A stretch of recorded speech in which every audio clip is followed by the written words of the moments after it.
Hey all, welcome back. Thanks for stopping by.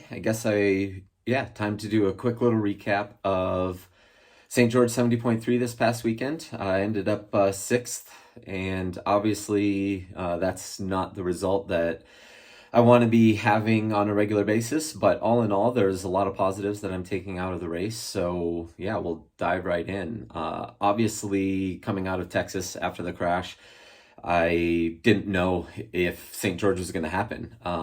If you've been following along the entire season, you know that this race was going to be my only 70.3, the only real chance that I had at trying to get a slot for 70.3 Worlds with all the other races that I have on tap. And I really didn't want to have to adjust my schedule based on a crash that I had no control over. And so I'm happy to be able to that I was able to get to the race, get to the start line somewhat healthy, and with six I was able to get the slot for 70.3 Worlds. So happy about that.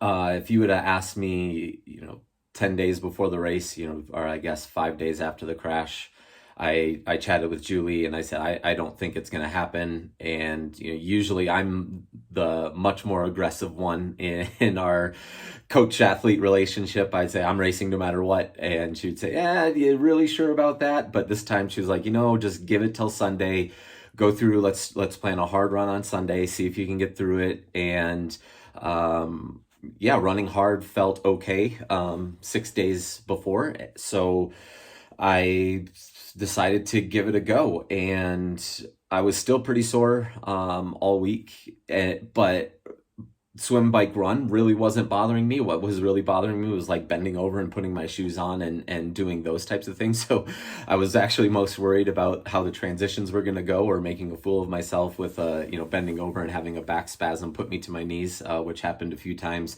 throughout the week. But it just gradually progressed better and better. And so, I was feeling pretty good about how things were feeling on race morning. And overall, it didn't have the ideal buildup, or, that I would normally have. But I got some good work in on, on race week, and, felt pretty good leading into the race. And straight from the start, we got off. It was a pretty chaotic. There's a lot of guys, and St. George has a pretty narrow start shoot, and it's a beach start, so you always kind of get the crap kicked out of you for the first couple hundred yards.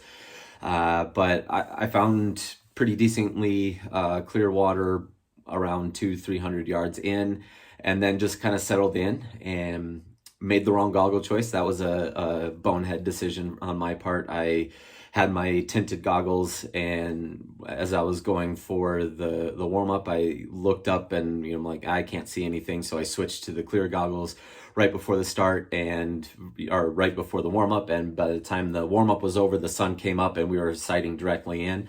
So that was a dumb mistake on my part, but it didn't cost me anything at the end of the day. But it was definitely hard to see going out. We all stayed together in one big group. The front, I guess there's two or three guys off the front right away, but the rest of the group was really close together through the second turn coming back in, and then a gap opened up right, two people in front of me. There was no way I was going to close it. Obviously it's a bummer whenever a gap opens up in front of you. I was swimming on Jackson Landry's feet, and then he was on Andre's feet, and I train with Andre a couple times a week. He's part of the JD crew. So I swam up to see if I could just even get in front of him and take control. But he's a pretty good swimmer, and I had to work too hard to just get up alongside him. So I kind of just shut that down and went back, got back on Jackson's feet, and just kind of, let whatever gap was going to open. And it was about 45 seconds to the front group, which I thought was manageable. Got out of the water, was pretty happy with the swim overall. And obviously Sam swam on my feet, which is, again, I've said it before, if he's on the feet, it's going to be a tough day. I'm going to have a great run because he always knocks it out of the park on the bike. And so, yeah, and he did what he did, on the bike, or what he always does on the bike, and just rode away from everybody immediately. And, he definitely had a great day. And onto the bike for myself, I had a, decent start, decent power overall. I need to have a chance at the podium. I needed to stay with Jackson straight out of the gate. He had a better transition than I did, and he was gone, and I couldn't catch him early on. So I was, pretty much by myself for the entire ride. Just, it was really a fair race. Everything broke up pretty quickly. There were no big long packs or anything like that. So it was just kind of picking off one person at a time. I got to the turnaround, and I had a pretty big gap to the front, but I think I was eighth at the turnaround before going up to Snow Canyon, but I could see a couple guys right in front, maybe 90 seconds to 2 minutes. So decided to push pretty hard up Snow Canyon. And that took a toll on me on the downhill. We had a pretty big headwind coming down the hill, which later shifted, I think, for the age groupers. So they had the headwind going up Snow Canyon. But I rode really well up Snow Canyon and paid the price a little bit on the downhill section back into town, but I wasn't too stressed about it. Had a good T2, got out onto the run course. I think I came in eighth into T2 and left in sixth or seventh. I passed a couple guys in transition that were maybe 30 seconds up the road. So I had a good T2, and then immediately found out that I couldn't run uphill.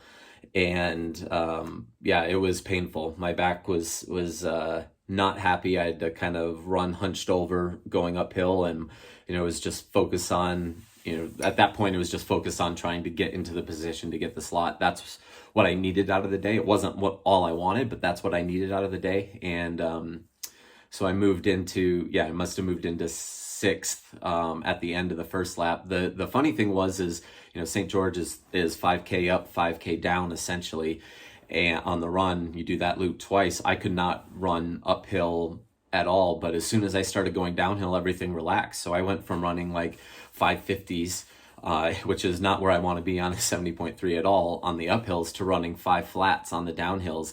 And so then, like, okay, maybe on the second loop things will be relaxed, and got to the second loop, could not run uphill again. The back just wasn't having it.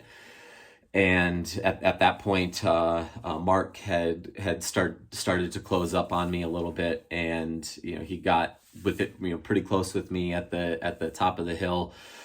Coming down, I saw him and thought, no problem, I'll be able to open up the gap again going downhill. That didn't happen.